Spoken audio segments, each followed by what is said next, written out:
Hello once again welcome you all at future defence academy YouTube channel. मैं दिव्यांशु सारस्वत आप सभी का फ्यूचर डिफेंस एकेडमी के यूट्यूब चैनल पे हार्दिक स्वागत करता हूं। और जैसा कि आप सभी जानते हैं कि हम क्या पढ़ते हैं इस टाइम पे, मैथमेटिक्स हमारा पढ़ते हैं। और मैथमेटिक्स में हम क्या पढ़ाई कर रहे थे? मैथमेटिक्स में हम पढ़ाई कर रहे थे नंबर सिस्टम की। आज देखिए पीपीटी में कोई नंबर नहीं है, क्लास में कोई नंबर नहीं है, तो ये है हमारी क्वेश्चन सीरीज। अब इसके पीछे का पर्पस क्या है? क्वेश्चन सीरीज के पीछे का पर्पस बच्चा ये है कि हमें अल्टीमेटली एग्जाम के अंदर क्वेश्चन से सॉल्व करना है। थ्योरी का आपको कितना भी नॉलेज हो या मुझे कितना भी नॉलेज हो, बट जो आपका एग्जामिनेशन होने वाला है, चाहे वो R I M C, RMS, Navodaya, Sainik, या आपका विद्या ज्ञान हो, या यूपी सैनिक स्कूल, या जो हमारे चित्तौड़गढ़ की सैनिक स्कूल है, इनके अलग अलग जो भी एंट्रेंस एग्जाम्स हैं या जो भी कॉमन एंट्रेंस एग्जाम है, उनमें अल्टीमेटली क्वेश्चंस ही आने वाले हैं। तो हम नंबर सिस्टम के ऊपर ऑब्जेक्टिव क्वेश्चन सीरीज, उसमें क्या क्या हो सकता है, ऑब्जेक्टिव करेंगे, ट्रू फॉल्स करेंगे, फिल इन द ब्लैंक्स करेंगे, वेरी शॉर्ट करेंगे, शॉर्ट करेंगे, लास्ट में डीपीपीस भी करेंगे कुछ। बट हमारा यहाँ से क्वेश्चन सीरीज स्टार्ट होने वाला है। तो स्टार्ट करें, अच्छे से क्वेश्चंस करेंगे, बहुत मजा आने वाला है। और क्वेश्चन से क्या हुआ, कॉन्सेप्ट आपके और भी क्लियर होंगे। तो देखिए पहला क्वेश्चन है, which of the following natural number is neither prime nor composite. इनमें से कौन सा नेचुरल नंबर आपका ना तो प्राइम है और ना ही कंपोजिट है? तो देखिए दो क्या है आपका, दो आपका प्राइम होता है, तो ये दो वाला ऑप्शन कैंसिल हो गया। अब देखो जीरो है ना, वो भी प्राइम नहीं होता है और वो भी कंपोजिट नहीं होता है, दोनों डेफिनेशन में नहीं है। लेकिन इसने यहाँ बोला क्या है, इसने बोला यार नेचुरल नंबर, बट जीरो आपका नेचुरल नंबर नहीं होता है, तो आपका ऑप्शन हो जाएगा बी, वन वाला। तो इसका आंसर होने वाला है वन, ये ठीक है। चलिए इसे अच्छे से दिखाते हैं, इरेज ऑल इन करके सीधा जो आंसर है उस पर मार्क करते हैं, ये वाला। ठीक है, समझ में आ गया प्यारे बच्चों? तो इसका आंसर क्या होने वाला है, वन। बहुत अच्छा क्वेश्चन था शॉर्ट में। अब देखिए ये क्या आ गया, मॉडुलस का क्वेश्चन आ गया। माइनस का 105 माइनस -215। आप सभी को पता है कि ये क्या है, मेरा मॉडुलस है, मापांक है, और इसमें से क्या होता है, सिर्फ पॉजिटिव बाहर आता है। तो देखो 105 है, ये माइनस का है, यहां से बाहर क्या आएगा, पॉजिटिव 105। साइन माइनस का लगाओ, ये भी माइनस का 215 है, यहां से बाहर आएगा प्लस का 215। अब देखो माइनस कर दो तो 110, किसका, माइनस का। कौन सा ऑप्शन सही है मेरा, ये देखो ये प्लस है तो ये नहीं होगा, ये वाला जो बी ऑप्शन है वो हो जाएगा। तो आंसर क्या है, -110, माइनस का 110, और वो कौन सा ऑप्शन है मेरा, बी।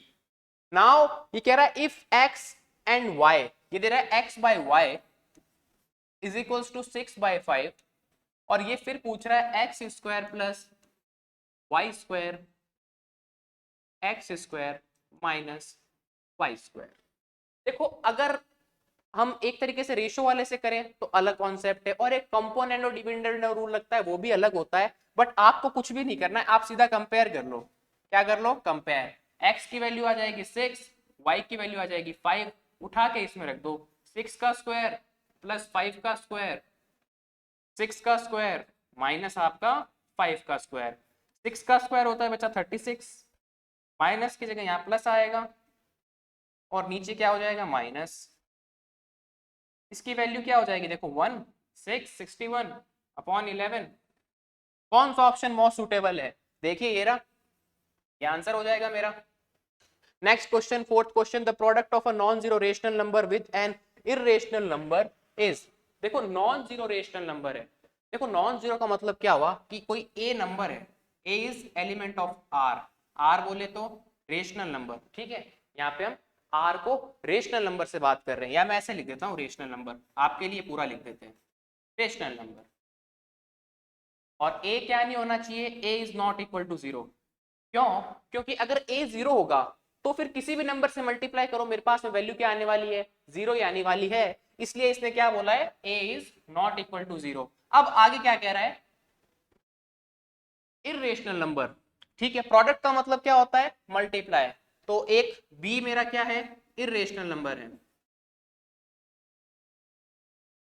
ठीक है, तो अब मैंने आपको एक चीज बताई थी, काउंटर एग्जाम्पल लेना सीखें। ठीक है, ऑप्शंस को डिस्कार्ड करना है, तो मैं ए को मान लेता हूं क्या 2, बी को मान लेता हूं क्या √3। ठीक है, ए क्या है आपका नॉन जीरो रेशनल नंबर है, ठीक है, बी क्या है आपका एक इर्रेशनल नंबर है, बात खत्म। अब लगाते हैं, प्रोडक्ट का मतलब हो गया मल्टीप्लाई, तो ए बी यानी कि मल्टीप्लाई यानी ऐसा ही होगा 2√3। अब ऑप्शन डिस्कार्ड करते हैं, देखो 2√3 खुद क्या है, खुद आपको पता है ये क्या है, एक इर्रेशनल नंबर है। आप सभी को पता है कि जब मैं एक रेशनल नंबर को इर्रेशनल नंबर से मल्टीप्लाई करता हूं, जब एक रेशनल नंबर को इर्रेशनल नंबर से गुणा करते हैं या मल्टीप्लाई करते हैं तो क्या मिलता है इर्रेशनल नंबर। तो अब यहां से देखते हैं irrational number, yes it is correct, rational number देख लो ये क्या आ रहा है इर्रेशनल है, खत्म, होल खत्म, नेचुरल खत्म, ऑप्शन ये सही होने वाला है। तो बेसिकली क्या किया हमने, हमने जो कहा इसने उससे कर लिया, एक मैंने क्या ले लिया रेशनल नंबर, एक इर्रेशनल नंबर, प्रोडक्ट यानी दोनों का मल्टीप्लाई किया, मेरे पास में क्या आया इर्रेशनल नंबर आया। ठीक है, तो अब देखो इर्रेशनल आ गया है, सीधा ऑप्शन लगा दो, और ये तीनों तो वैसे भी नहीं होने वाले हैं। ठीक है, तो नेक्स्ट क्वेश्चन है question number 5, how many rational numbers exist between any two distinct rational numbers. आप सभी को पता है अगर आपके पास में कोई दो रेशनल नंबर है, सपोज कोई भी दुनिया के कोई से भी दो रेशनल नंबर है, 1 है या 2 है, 1/2 है या 1 आपका यहाँ पे ले लीजिए आप चलिए 2/3 ले लीजिए, ठीक है, या आप ले लीजिए क्या 1/4 और 1/3 ले लीजिए। तो ये जितने भी नंबर हैं, कोई भी दो रेशनल नंबर है, उनके बीच में मैंने आपको बता रखा है कितने नंबर फाइंड कर सकता हूं मैं, इनफाइनाइट नंबर फाइंड कर सकता हूं। तो इसका आंसर ये होने वाला है, ठीक है, कि भाई कितने भी रेशनल नंबर हो, आपके दो रेशनल नंबर है ना 1 और 2, इसके बीच में यहाँ पे इनफाइनाइट रेशनल नंबर होते हैं, इनके बीच में भी इनफाइनाइट रेशनल नंबर, यहाँ भी इनफाइनाइट रेशनल नंबर। तो कभी भी क्वेश्चन आ जाए कि how many rational numbers exist between any two distinct rational numbers, तो आपका ऑप्शन हो जाएगा इनफाइनाइट। अब आपके मन में एक क्वेश्चन उठ रहा होगा फाइनाइट का क्या मतलब होता है। फाइनाइट का मतलब ये होता है कि कोई ऐसी संख्या या कोई ऐसा नंबर जो आपको पता हो, अगर 1 है 2 है 3 है 4 है 4 5 9 है, या ये इतना बड़ा नंबर है 1 2 3 4 6 5 2 3 1 2 0 2 1, ये जो भी इतना बड़ा नंबर है ये भी एक फाइनाइट नंबर है। क्यों? क्योंकि इसमें हमें पता है, बट इनफाइनाइट का मतलब ये हो गया कि हमें पता नहीं है कितने नंबर हैं। ठीक है, फाइनाइट का मतलब ऐसा हुआ कि जो हमें पता हो। ठीक है, तो फाइनाइट का मतलब होता है ऐसी संख्या जो हमें पता हो, चाहे वो लाख हो, करोड़ हो, मिलियन हो, बिलियन हो, ट्रिलियन हो, बट वो हमें पता हो, वो होती है finite. If 3/11 of a number is 22, what is 9/11 of that number? तो भाई देखो 3/11 क्या है, 3/11 ऑफ x, मैं नंबर मान लेता हूं x कितना है 22। अब ये क्या पूछ रहा है 9/11, तो देखो इसको अगर मैं इसको 3 से मल्टीप्लाई करूं ऐसे 3 इंटू 3/11 ऑफ x, अगर मैंने, ये क्या होता है LHS, अगर मैंने LHS में 3 की मल्टीप्लाई की है तो मेरे को RHS में भी 3 की मल्टीप्लाई करनी पड़ेगी। अब देखो 3 और 3 हो जाएगा 9, नीचे हो गया 11 और ये हो गया 66। ठीक है, और मेरे को ऑप्शन क्या चाहिए था, यही वाला चाहिए था। आपको पता लग गया भाई कि मेरे को यही चाहिए था, तो मेरा ऑप्शन क्या हो जाएगा ये वाला।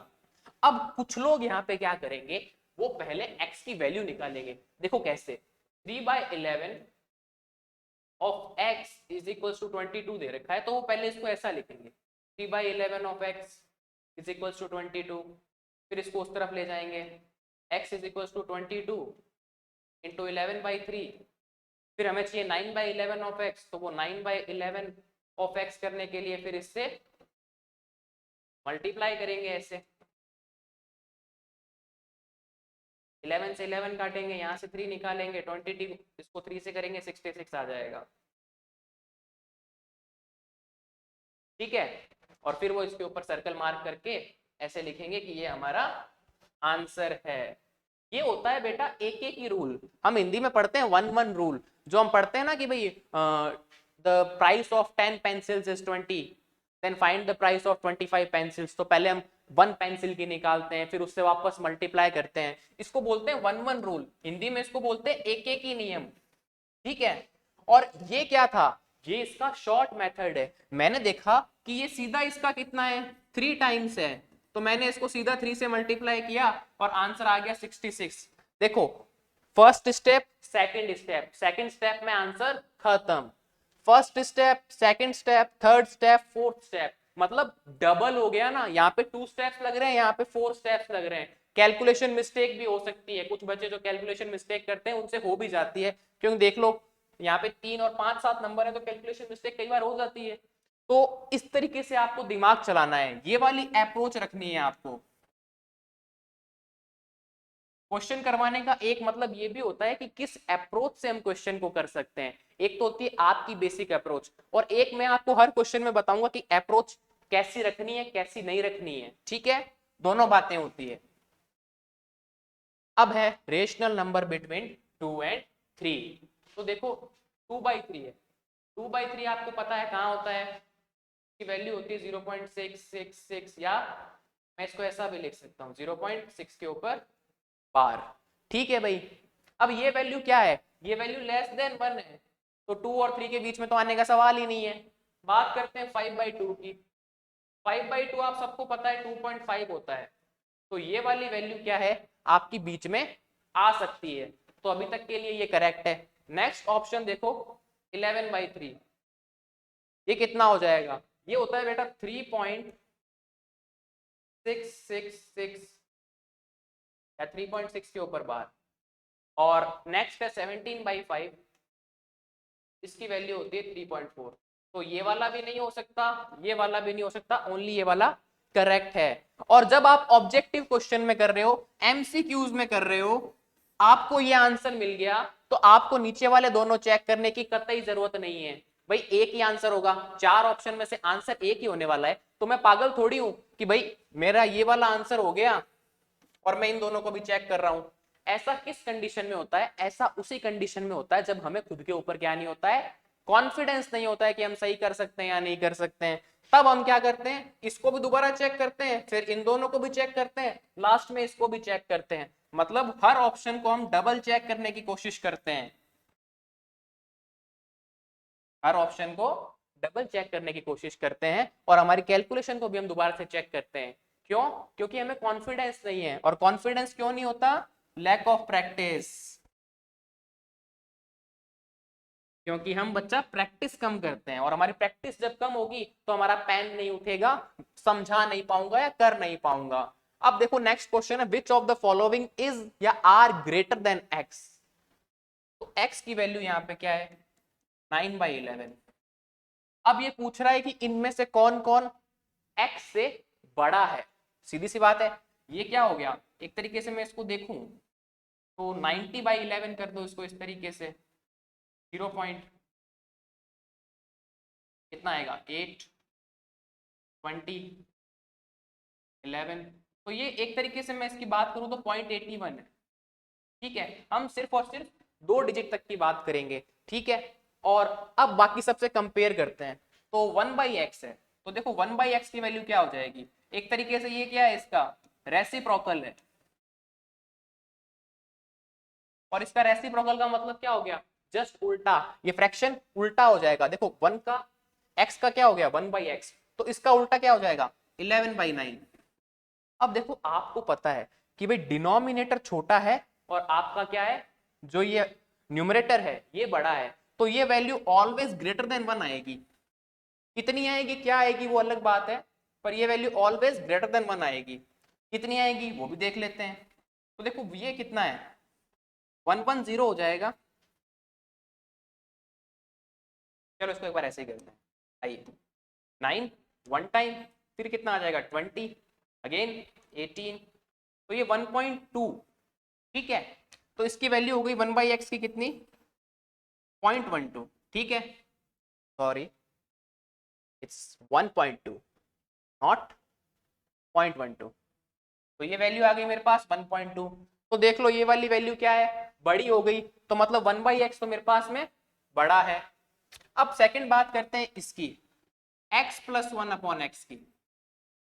अब देखो एक बात सुनो, ये x plus one upon x है, इसको मैं ऐसा लिख सकता हूं क्या, x by x plus one by x.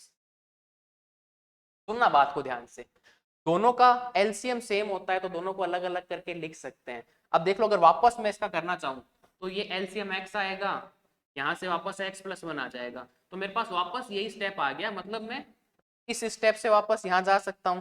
भाई मैथ के अंदर क्या होता है, स्टेप्स आगे पीछे तो करने होते हैं, पर ऐसा क्यों किया, आपको कैलकुलेशन से बचाने के लिए किया। देखो कैसे, मैं ऐसा लिख सकता हूं, ये बात क्लियर हो गई। तो अब देखो क्या करेंगे, x बाई एक्स क्या हो जाएगा, x बाई एक्स बच्चा हो जाएगा वन, तो ये हो जाएगा one plus one by x, और मेरे पास में वन बाई एक्स की वैल्यू पहले से पड़ी है, वो यहाँ ट्रांसफर कर दो, तो ये हो जाएगा वन प्लस 1.2 दैट इज 2.2। समझ में आया क्या कि ये मैंने मैनिपुलेशन या ये क्यों किया, मैंने यहाँ पे ऐसा क्यों दिखाया, क्योंकि मैंने ये वाली वैल्यू पहले से फाइंड कर रखी है और यहाँ से उठा के वहां रख दी, तो मुझे ज्यादा काम नहीं करना पड़ा। नहीं तो मैं पहले इसको ऐड करता 9/11 प्लस वन अपॉन 9/11, तो वो मेरे लिए टफ पड़ता, इसलिए मैंने ऐसा कर दिया। तो भाई ये वाला ऑप्शन भी करेक्ट है। अब देखो एक मजे की बात बताता हूं, ऑप्शंस देखते हैं। फर्स्ट ओनली, देखो फर्स्ट ओनली वाला नहीं होगा, क्यों, क्योंकि मुझे दिख रहा है कि सेकंड भी आंसर है, तो फर्स्ट ओनली वाला ऑप्शन खत्म। फर्स्ट एंड सेकंड ओनली ये हो सकता है, क्योंकि अभी तक हमने यही चेक किया है, ठीक है भाई बात सही है। फर्स्ट एंड थर्ड ओनली, देखो इसने बोला है first and third only, but हमने चेक कर लिया है कि मेरा सेकंड वाला भी आंसर है, इसमें सेकंड वाला नहीं दिखा रहा, ये भी कैंसिल आउट, और ये बोल रहा है second and third only, but मेरे को पता है फर्स्ट वाला भी आंसर है, तो मेरा ये वाला भी कैंसिल आउट, तो ऑप्शन बचा सिर्फ ये वाला, क्योंकि इसमें देखो सेकंड नहीं है, इसमें फर्स्ट वाला नहीं है, तो फर्स्ट और सेकंड मेरे दोनों आंसर हैं, तो ये तीनों ऑप्शन डिस्कार्ड हो गए, बचा सिर्फ ये वाला ऑप्शन, तो ये आंसर हो गया। ठीक है, तो उम्मीद करता हूं आपको ये समझ में आ गया होगा। अब देखो इसको एक और तरीका है कि तुम कहोगे कि भाई इसको भी चेक करके बताओ मुझे कि भाई ये वाला आंसर कैसे होगा, तो इसको चेक करने का भी एक तरीका है कि मुझे वैल्यूज निकालनी पड़ेगी, x प्लस वन भी निकालना पड़ेगा, x माइनस वन भी निकालना पड़ेगा। तो बात करते हैं कि भाई x प्लस वन कितना हो जाएगा, तो 9/11 प्लस वन, 9/11 माइनस वन, तो देखो ये कितना हो जाएगा, 9 प्लस 11/11, 9 माइनस 11/11, 11 से 11 कैंसिल, ये हो जाएगा बच्चा 20, ये हो जाएगा -2, खत्म कहानी, -10। अब कुछ लोगों को लग रहा होगा 10 बड़ा है, लेकिन आगे क्या आ गया, माइनस, तो बात खत्म हो गई भाई, ये नंबर पॉजिटिव है, ये नंबर नेगेटिव है, तो ये ऑप्शन तो वैसे ही खत्म हो गया। और हमने क्या किया था, इसको चेक किए बिना हमने सिर्फ ये ऑप्शन खत्म कर दिया, ये ऑप्शन खत्म कर दिया, ये ऑप्शन खत्म कर दिया, बचा था ये ऑप्शन, तो ये मेरा करेक्ट हो गया था। ओके, अब बात करते हैं ट्रू और फॉल्स की। यहाँ से अब स्टेटमेंट आपके चेंज हो गए। देखो आपने पीछे के क्वेश्चन देखे थे, ये सारे के सारे ऑब्जेक्टिव टाइप के क्वेश्चंस थे, एमसीक्यूज थे, इनमें A B C D option थे सब में। ये देख लो, ये देख लो, ये देख लो, ये देख लो, और ये भी देख लो, ये हमारा पहला क्वेश्चन था। तो पहले 8 क्वेश्चन क्या थे मेरे, ऑब्जेक्टिव थे, तो आपको ऑब्जेक्टिव का फील मिल गया। अब हम सेकंड पार्ट में बसते हैं, दैट इज ट्रू फॉल्स, यानी कि आपको बताना है ये स्टेटमेंट ट्रू है या नहीं है। तो यहाँ पे बोल रहा है there are only 4 integers between -3 and 2, तो भैया -3 और 2, इनके बीच में इंटीजर्स कितने होते हैं लिख लो। यहाँ पे आएगा -2, यहाँ पे आएगा -1, 0 और 1, देख लो कितने इंटीजर होते हैं, ये 1, ये 2, ये 3, ये 4, तो भाई ये स्टेटमेंट हो गया मेरा ट्रू। नेक्स्ट बढ़ते हैं, 2 is only even prime number, भाई ये फैक्ट है, ये क्या है, स्टेटमेंट भी है, फैक्ट भी है, यूनिवर्सल ट्रुथ भी है, कि भाई जो 2 होता है ना, वो अकेला ऐसा नंबर है जो इवन भी है, 2 आपका इवन भी होता है, आपका प्राइम भी होता है, आपका ओनली इवन प्राइम भी होता है, ठीक है, और आपका क्या होता है ये, ठीक है इतना बहुत है आपके लिए। Next, rational number can not be represented on real number line. भाई रियल नंबर लाइन पे मैं सारे के सारे रियल नंबर्स को लिख सकता हूँ। किसको? रियल नंबर्स को। और हमें पता है कि हमारा रेशनल नंबर क्या होता है? रियल नंबर होता है। भाई बात क्या कह रहा है कि भाई रियल नंबर लाइन पे रिप्रेजेंट करने की बात है। रियल नंबर लाइन, नाम में क्या आ रहा है? रियल नंबर लाइन, मतलब इसमें कौन से नंबर होंगे? Real numbers. और अगर इसमें रियल नंबर्स हैं तो वो सारे के सारे इस पर रिप्रेजेंट हो सकते हैं। और मेरा रेशनल नंबर क्या है? भाई रियल नंबर का ही तो पार्ट है। हमने जो पीछे क्लासेस में पढ़ा है उसमें यहाँ पे ऐसे रियल नंबर था, उसके अंदर ही तो रेशनल नंबर पढ़ा था। ऐसे एक बना हुआ था अपने फ्लो चार्ट, उसमें रियल नंबर्स के अंदर क्या था आपका? Rational number. तो रेशनल नंबर क्या है? रेशनल नंबर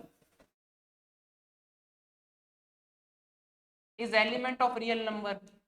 मतलब क्या है कि भाई रेशनल नंबर इस रियल नंबर में बिलोंग करता है, तो इस नंबर लाइन पे रेशनल नंबर लिख सकते हैं। देखो क्वेश्चन बहुत ही इजी सा है, इसका आंसर होता है फॉल्स। क्यों? क्योंकि ये कह रहा है कैन नॉट बी, बट मुझे पता है कि लिख सकते हैं। बट ये वाली जो बात है ना, ये याद रखना, या आपके 9, 10, 11, 12 सब जगह काम आने वाली है। रेशनल नंबर आपके रियल नंबर का पार्ट होता है। ठीक है, या ऐसे लिख सकते हैं रेशनल नंबर या set of rational number belongs to set of real number। अब देखो सेट के बारे में आप पूछोगे तो सेट के बारे में सिर्फ इतना सा बता देता हूं आपको कि सेट का मतलब होता है कि सारे के सारे रियल नंबर्स का कलेक्शन जो होता है वो रियल नंबर का सेट होता है, और सारे के सारे रेशनल नंबर का कलेक्शन जो होता है वो रेशनल नंबर का सेट होता है। और जो रियल नंबर का सेट है वो आपके रेशनल नंबर के सेट को कंटेन करता है। और अगर आप और अच्छे से समझना चाहो तो इसको आप ऐसे समझ सकते हो कि आपकी जो स्कूल है और आपकी जो क्लास है, सपोज आप पढ़ रहे हो अभी 8th क्लास के अंदर, जो भी बच्चे इस सब चीजों की तैयारी कर रहे हैं वो किस में पढ़ रहे हैं? 8th क्लास में पढ़ रहे हैं। ठीक है, और 8th क्लास कहाँ है आपकी? स्कूल के अंदर है। ठीक है, तो अब 8th क्लास बिलोंग टू, मैं ऐसे बोलूंगा ना कि मेरा स्कूल, भाई 8th क्लास क्या है? स्कूल के अंदर ही तो है ना। तो मैं ऐसा लिख सकता हूं 8th class contain bye school. लिख सकता हूं ना भाई? सीधी सी बात है, इस स्कूल के अंदर ही तो 8th क्लास है, इस स्कूल के अंदर तो 9th क्लास है, इसमें ही 10th है, इसमें 11th है, इसमें ही 12th है। तो कहने का मतलब ये हो गया कि ये सारी की सारी इसमें बिलोंग करती है, कंटेन करती है। ठीक है, तो अब आपको समझ में आ गया होगा कौन किस में कंटेन करता है या बिलोंग करने का मतलब क्या होता है। Next, multiplicative identity is one, absolutely true. Multiplicative identity 1 होती है। Additive identity is 1, no it is not true, ये फॉल्स हो जाएगा। एडिटिव आइडेंटिटी कितनी होती है?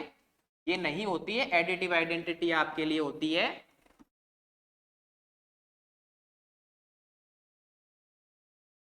योगात्मक तत्समक जो होता है वो 0 होता है आपका, E इज इक्वल्स टू 0। ठीक है, every natural number is whole number but converse of it not true. आपको पता है W इज इक्वल्स टू मैं लिख सकता हूँ 0,n।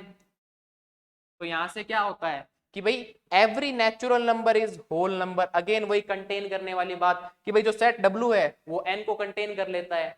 बट सारे के सारे होल नंबर नेचुरल नहीं हो सकते। होल नंबर नेचुरल नहीं हो सकते। क्यों? क्योंकि यहाँ पे एक जीरो दादा आता है। जीरो दादा होल नंबर होता है बट नेचुरल नहीं होता है। तो सिर्फ और सिर्फ एक जीरो, एक काउंटर एग्जांपल पूरे के पूरे इस स्टेटमेंट की बैंड बजा देता है। ये एक काउंटर एग्जांपल याद, पूरा का पूरा स्टेटमेंट खाली कर दिया आपने। और अगर नहीं याद और यूज करना नहीं आता तो फिर जयराम जी की। तो ये वाला क्या है कि भाई every natural number is whole number. ठीक है भाई, नेचुरल नंबर तो होल होता है, ठीक है, but converse of it not true. सही बात है, होल नंबर नेचुरल नंबर नहीं होते सारे। तो ये हो गया मेरा true statement. Every non zero whole number is natural number. अब यहाँ पे पंखे फास्ट हो जाएंगे कई लोगों के। क्यों? क्योंकि भाई वो लोग कहेंगे भाई ये क्या आ गया। तो देखो होल नंबर का मतलब क्या होता है? ऐसा होता है 0, 1, 2, 3, ये इनफाइनाइट तक। अब देखो अगर मैं 0 को छुपा लूं तो मैं इसको ऐसा लिख सकता हूं 0,n। ठीक है, ये तो बात हुई किसकी? होल नंबर्स की। अब इसने क्या बोला है नॉन जीरो होल नंबर। तो नॉन जीरो होल नंबर का मतलब क्या हुआ, इस जीरो को हटाना है तो सिर्फ बचेगा n।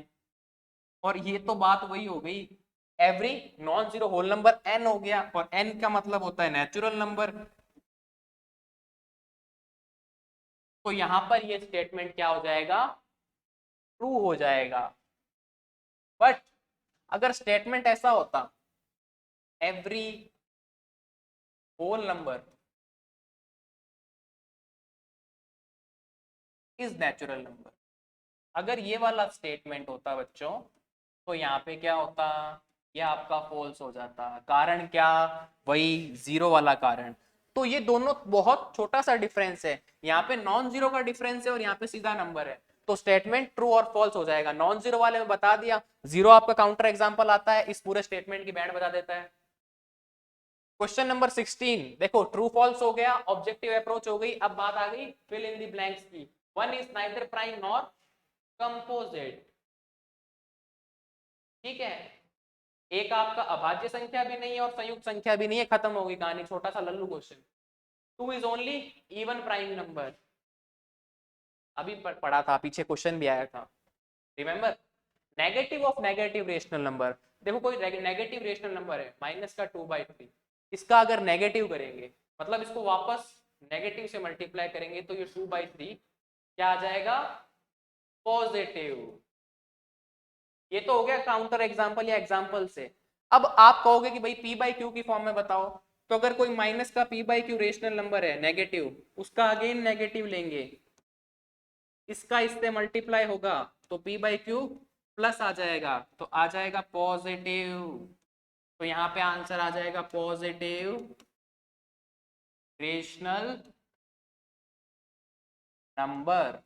Question number 19, difference of two rational number is, दो रेशनल नंबर का डिफरेंस क्या होता है, रेशनल नंबर। अरे बहुत डिटेल में बताया था ना तुम्हें, थर्ड वीडियो है मेरे हिसाब से, कि भाई इधर रेशनल नंबर है,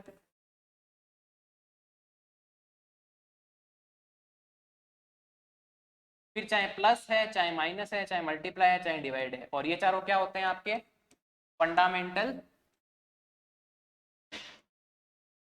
ऑपरेशंस, मूलभूत संक्रियाएं। मैथमेटिक्स में आपने अभी तक यही सीखी है, या तो प्लस होता है, या माइनस होता है, या मल्टीप्लाई होता है, डिवाइड होता है। और यहाँ पे भी आपके पास क्या है, रेशनल नंबर, तो आपको रिजल्ट हमेशा रेशनल नंबर ही मिलेगा।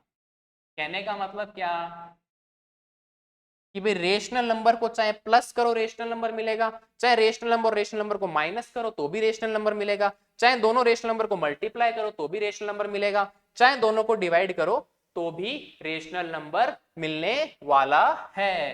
तो यहाँ पे आंसर आएगा रेशनल नंबर। अगर यहाँ पे डिफरेंस की जगह सम होता तो भी आंसर यही रहता, प्रोडक्ट होता तो भी आंसर यही रहता, और अगर यहाँ पे क्या आता, डिवीजन होता तो भी आंसर यही रहता, ठीक है।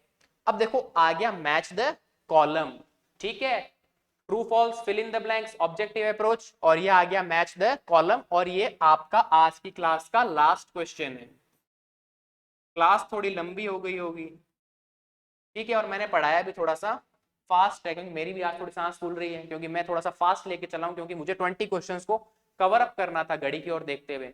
आप भी थोड़ा सा ठीक है इसको देखिएगा, कोशिश कीजिए कि आप भी इतने जल्दी क्वेश्चंस को सॉल्व कर सकें, क्योंकि मैं सॉल्व भी जल्दी करवा रहा हूँ और बोल भी रहा हूँ, ठीक है, तो उससे थोड़ा सा इफेक्ट पड़ता है, बट आपको भी इसी टाइम में करने की आदत डालनी होगी अगर एग्जाम्स को क्लियर करना है, और क्वेश्चंस की अप्रोच भी यही लेनी है, ठीक है।